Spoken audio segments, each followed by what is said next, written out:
That's why I keep saying the 16th of January is the date. The Parlor's been into the 1960s, let's be honest. Good morning, everyone. If you have not already, don't forget to hit the subscribe button and ring the little bell to get notifications of my videos every Tuesday, Friday, and sometimes we do the Sunday video. I said I was going to announce one of the biggest improvements, projects, whatever you want to call it, of probably my life, arguably against the shed. I'll let you guys be the judges of this one, but I think it's huge. It's massive. In 2001, I embarked, that's a big word, I embarked on the biggest development. We put our brand new cow shed up. Everything about the cow shed was to do with cow comfort and productivity, how we could improve how comfy the cows are when they are inside. When they're outside, obviously they graze the luscious grass. Highlands are here. We're going to PD them on Friday, which is going to be before this video goes live, but after recording this video, if that makes sense. In 2022, the year we're in now, the year we're about to get out of, we did a little bit of a tidy up. I had to have a bit of a breather. It was a busy year, is a busy year. We have tidied up. Our mid-in used to be here. We've moved the mid-in over there. We've made a new road, which is absolutely fantastic. It's cleaned it up. We're actually going to do a little bit more of the tidying up. We need to do the edges between Christmas and New Year. You'll see that come out. However, in 2023, the next step, we've been around a few places. I've been around a few robot farms and I've been around a few parlors. Very interesting how each do each one. We currently milk in what we call an 8-a-side swing over. So what that means is 8 cows this side and the units swing over to each cow. So it's actually called an 8-16. So we have 16 cows with 8 units. Start at 6 o'clock in the morning and we're probably in the house around 9:15 to 9:20. We're milking 16 to 17 sides at the moment. So that's a lot of cows. That's including dry cows. We normally milk at about 120 that the clusters are going on. It takes a lot of time. So that's 3.5 hours. So where do I go? Do I go robots or do I go parlor? Before I do start this, I'd like to say a massive thank you to anyone who's watched the channel, supported the channel, given the video a thumbs up, given the Instagram post a thumbs up, anything that has helped us kind of develop this farm. Like I say, I'll say it once, I'll say it twice, say it a million times. That seems to be a new saying. A small dairy farmer like me from the northwest of England, live in St Anne's, Lancashire. It's been fantastic what we've been able to do in the last 18 months. It's been unreal. Like, look at the shed that we're currently sat in. And I wouldn't be able to do it without the people watching this video. So a big thank you to everyone. I do appreciate it. Like, the whole family love it. Obviously my dad is beaming, trying to slow him down, but loads of exciting things are happening on the farm, so he doesn't want to slow down, which is what an amazing thing. It's great. And that's the plan, making life easier. So where do we go? Robot, fantastic, because you don't have to milk. Cows just come in themselves, they milk themselves. You might have to chase a couple of cows. If you get it right, you don't. You can graze on them like we saw in Ireland. On Christmas Day, all you've got to do is feed your cows, serve your cows, and just have a look around. A parlor, you've got to be there twice a day. If you're chopping grass, you have to stop and milk your cows. However, grazing you can do like the Irish farmers did really, really well, but it would be hard work, it'd be difficult. You'd out of parlor feeders, and you need loads of little things to add to the robots if I wanted to do it the way that I wanted to do it. Grazing is possible, but to do it properly, your C paddock has to have your cows inside at night, and that's something I really don't want to do, and we're trying to find a way, and we were trying to find a way away from it. A parlor is great because I've milked these cows. These cows are done until 3 o'clock.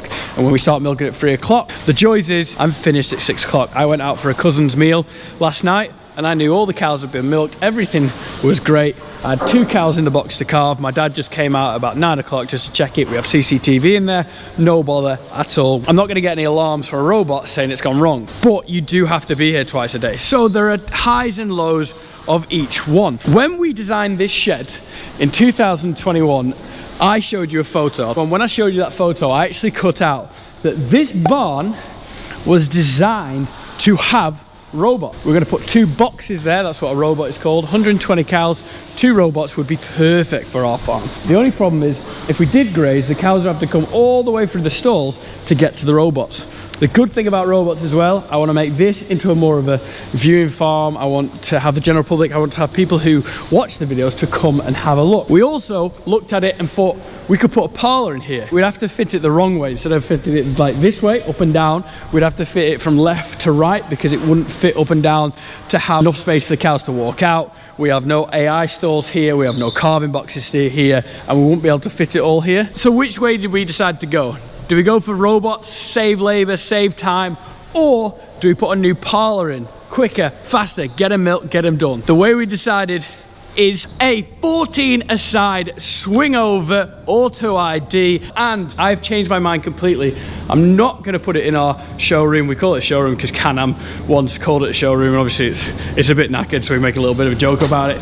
We are going to move it to here, and there are reasons for that, and I'll explain it. Now you know what we're going to go for. If you have developed a parlor, or you have an old parlor with things that work really, really well, please let me know, put it in the comment section. I'm gonna have a really good read, or things that you shouldn't do for a new parlor setup. We've looked through loads.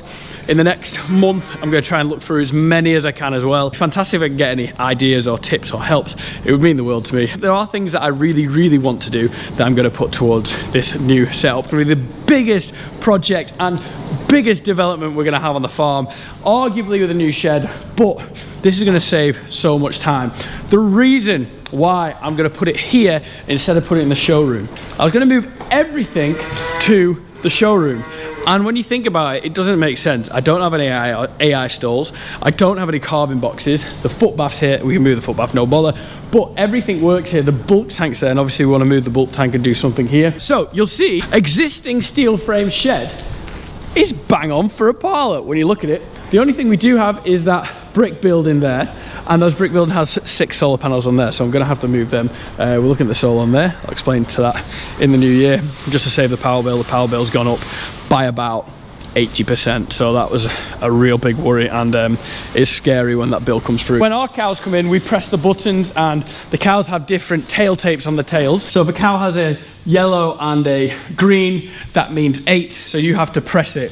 The auto ID will have milk meters on it, so every day we'll be able to see how much that cow yields, and that means we can monitor. If the cow's milk yield drops, we'll be able to see from the computer before we can even see she's sick. Could mean she's bulling, could mean anything.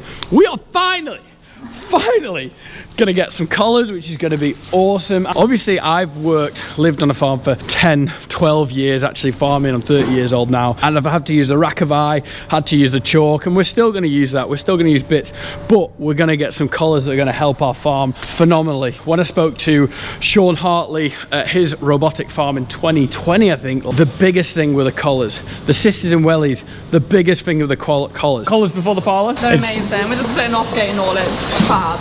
So we're gonna get Cow Scout on the farm, which I'm super excited. The idea is for the ramp to go up. That's the way our parlor works. I know they say cows should go down. I don't think it would be a good idea for us. I think the perfect idea is for the high bit be at the top of the parlor, and the cows are always walking up. I'm gonna put gutters down the edge of the parlor as well. Don't waste your money, there's no need. I know Richard said don't do it, but I think it would be great for us. Do I put gutters in this parlor pit? Again, let me know. These things are all learning for me. I have to knock this down. Spoken to Pete Marquis.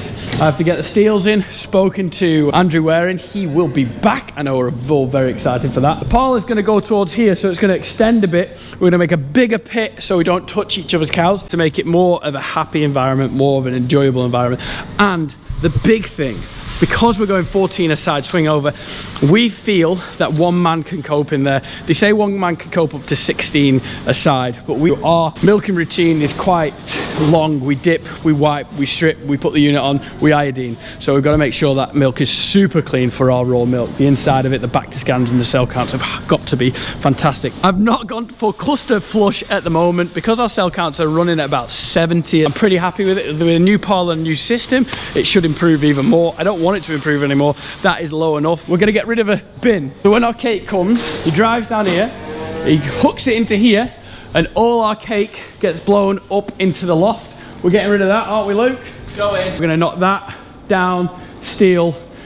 Do we put panels up or do we pour the wall? Luke is very excited for the new parlor, are you? Bit quicker. Bit quicker, which is the main thing. We worked it out, so it's probably taken us 3 hours in the morning and 6 hours altogether? 6 hours a day we spend in the parlor. 6 hours a day. So in the morning, if we save an hour, in the afternoon we save an hour, and I think with a 14 aside swing over we could save even more. That's 2 hours a day. 2 hours times 365 is 730 hours. Working on a 70-hour week, which most farmers do, that works out at 10 weeks a year by just putting a new parlor in. And those 10 weeks we're not going to have off. We're not going to do anything. It just gives us more time to do the new grazing system that we want to do. It gives us more time to do everything outside the farm. On Christmas Day, we'll be done. We can get to our families early on and get to them later on. This year, Dad is not milking or doing anything on Christmas Day. He's not putting his wellies on, which is a huge achievement. Me, Luke and Heidi are going to smash it. We're going to have to rearrange our collecting yard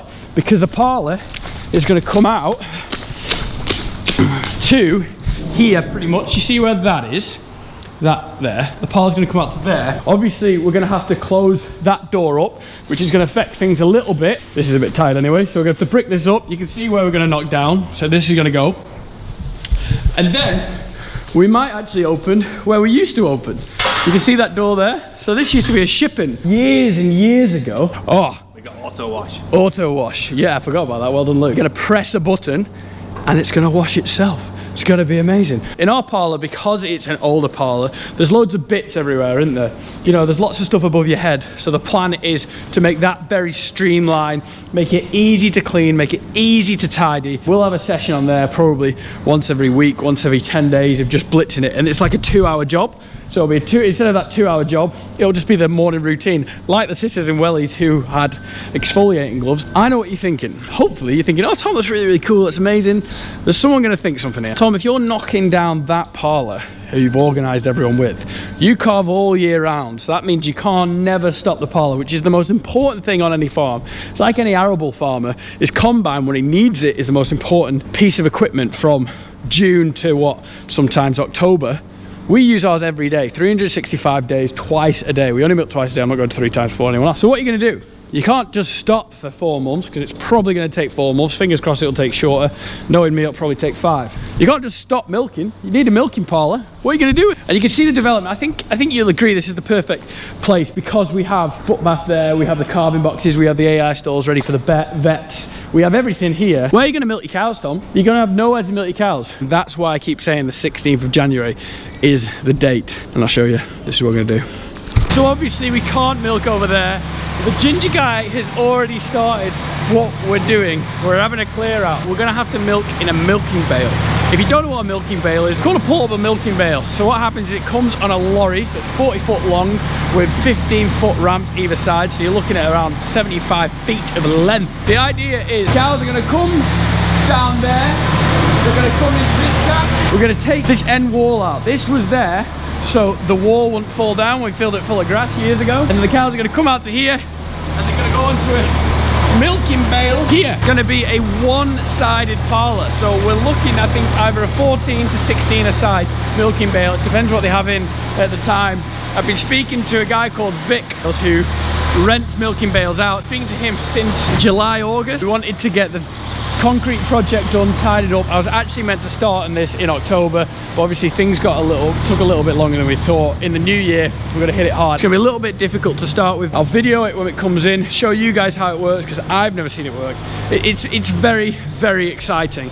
And then the plan for the showroom, we do have a plan for the showroom. I want to make this into more of a area where the general public or people watch this YouTube videos, because I owe so much to everyone who enjoys watching the channel, enjoys watching the YouTube channel. It's helped me, it's helped us push our farm probably 10 years in advance of where it was going to be, maybe even more. So if you guys could come, you could see the cows. Obviously the gates are normally tied up around there. Dad's just taking some hay bales over the road because we need to get ready for it to come. The 16th of January to the 23rd of January, depending if we're ready, depending if their bale's ready. We've got a job the week before, so 16th of January we're aiming for. It could be the 23rd, which is no bother. Whenever it is ready, then we've got to dismantle the whole parlour, knock it down, rebuild it with steel, then works in the groundworks. I've spoken to my man Mark, who power floated this floor to its eyeballs. Absolute legend. So that's it. We're going for a 14 a side swing over parlour. After a lot of discussions, we're not looking forward to milking in a bale, but someone did say it might even be quicker than our current system. It's a stopgap, isn't it?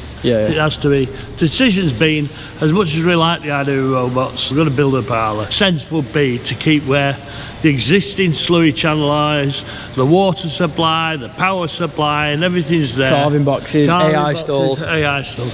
It will be better. Also, yourself, you prefer to see cows and touch cows and be tactile with cows. Luke our main herdsman now, he wants to milk cows. He likes milking cows, and so does our one relief milker, main relief milker. So the three guys that spend most of the time in the parlour want to be in a parlour. Enjoy milking cows, but we just need to cut that time down. It stops us relying on more power coming in. We can actually do more work between milking times ourselves, and that's the most important. That's a great thing. I know you talk about without having to employ an extra bod as we're getting bigger and busier. Power. Our current parlour works all the time flat out. The current new parlour is going to be vacuum on demand. It's going to save power as well, having a bigger parlour. This new system, the new way of doing it, actually saves power, saves labour. It kind of makes sense. It's a big step. It's a step forward we're going to have to make, and we've decided to pull the trigger and go for it, haven't we? Yeah, that's our biggest stumbling block now. Anything, it's just like the sword of Spencer. If you save time on a regular basis, daily basis, you're going to save time during the week, and that'll then end up save man hours and take pressure off. The brand, which one do we go for? There are loads of options for different parlours, different robots. Obviously we've gone for a parlour. I went to the Sisters in Wellies. We've seen a few different farms, off camera and on camera. There's one that's going to come, but I've decided to go for a gear parlour. I really liked the Sisters in Wellies parlour. The backup as well was incredible, which is one of the most important things, and the kit was great. Richard couldn't speak highly of the feeders, of the parlours. The girls found it really easy, which makes sense to me. If it's easy to work, it's going to be decent. Well, you want to work in it then, don't you? If it's clean and easy and effective and efficient, that's what you want to work in. You can see the result. And in all fairness, we couldn't have done the parlour unless we'd done the shed like We had to do the shed But first. one thing on it is for tying it all together, we get to the point we're building a new car, and now we need the wheels on the car, then we need the nuts and bolts to hold the wheels on. It's just getting like that. It's progress, and we have to push on. I mean, it's one of our biggest bugbears now, milking time. The parlour's been in since the 1960s, let's be honest. We've done every upgrade we can within that building. It was perfect for the 1960s, 70s, 80s, even the 1990s. Since then, it has slowly gone backwards. And it's all about time. Cow comfort, cow efficiency, milking efficiency, and the efficiency on the farm. It's a good step forward. The trouble is, we've made this available now. We've got to make use of it while cows been in winter. Crack on, as they say, get the parlour in, let's get going. So hopefully this time next year, life will become a lot easier. We could wait till spring to do it, but like I say, I want to have this area open and kind of have it more of a viewing area, because the people that watch these videos, I wouldn't be in the place that we are today. We wouldn't be in the place we are today without the people watching the videos. It's absolutely amazing. I'd like to say a huge thank you to everyone who's watched the videos. We are going to develop, we're going to keep developing. Anything we earn from YouTube is going to go straight back here, straight into the farm where it should Absolutely. But you've had a year or more looking at parlours. You've been around the country, you've talked to people and ideas, and you've done the spade work and more, because we've made the time to do it. It's an important, big decision. Anyway, massive, isn't it? Massive. Biggest decision of a dairy farm. Oh, absolutely. And it's the parlour that suits yourself, and it suits the cattle and the farm, and it's the one you want, so you've got to make it work. But obviously, keep going. Thank you very much. He's very excited for it, nervous. Luke's super excited for it. I'm unbelievably excited. One of the biggest things, but we're just going to make sure we get it right. Make sure if we're going to add a couple of extras, little bits we can improve the parlour that other people think. If you could put it in the comment section, or private message me on something else, would be amazing. We've got a month before we actually do anything heavy, knock anything down, so we've got a little bit time to make some changes. I hope you enjoyed today's video. I hope you've enjoyed 2022 on Pemberton's farm this year. 2023 looks very good, very exciting, but at the same time a little bit daunting. Please give it a thumbs up, subscribe to the YouTube channel, and we'll see you in the next one. See you in a bit. I've just come out of like a horrible cold near man flu, so that was a struggle. It's the most I've spoken in about 4 days. Throat's killing, but I had to tell you what we're doing. So excited. The biggest project yet. Come on, 2023. Yeah, boys. So what Luke's got is, there we go. A little bit similar to what it'll look like.